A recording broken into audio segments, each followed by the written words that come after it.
تابع تدخل من طرف لاعب وليد. اخواننا السلام عليكم.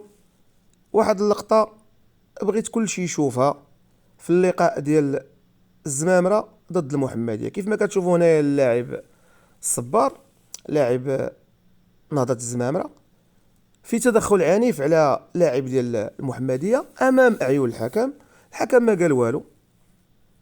جا واحد لاعب ديال المحمدية بغى يدوي معاه، المحمدية مسكينة لا حنين لا رحيم، ما كاينش اللي يدوي عليها، ما كاينش اللي يدافع عليها. شوفوا اللقطة اللي عطاتنا القناة الناقلة وسمعوا المعلق ديالها كيفاش تفاعل معاه.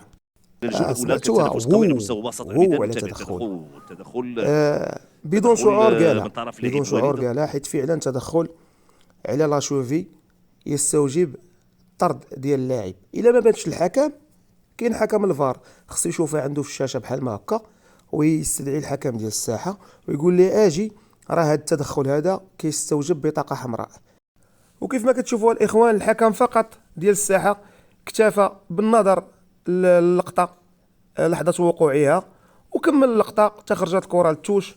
اللي دار في جهده هو انه عيط على المسعفين يسعفوا هذاك اللاعب اللي ساقط، وما عرفش السبب السقوط ديالو. وغرفه الفار قلنا ما تحركاتش باش تشعر الحكم ديال الساحه ان هذا التدخل اللي ساقط عليه هذا اللاعب هذا راه تدخل عنيف يستوجب الطرد، وما كاين والو. هو كيامروا باش يكمل العلاجات على برا وغادي يرجع يستأنف اللاعب بحال شي مكان. دابا المشكله الاخوان هو واش هذا الخطا هذا عادي ولا مفتعل، وعلاش الزمامره بالضبط ولات كتستافد من هذه الاخطاء التحكيميه.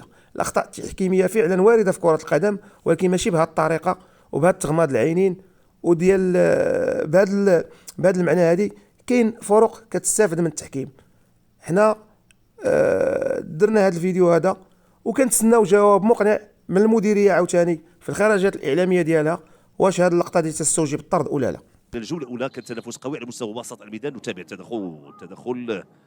تدخل من طرف لاعب وليد.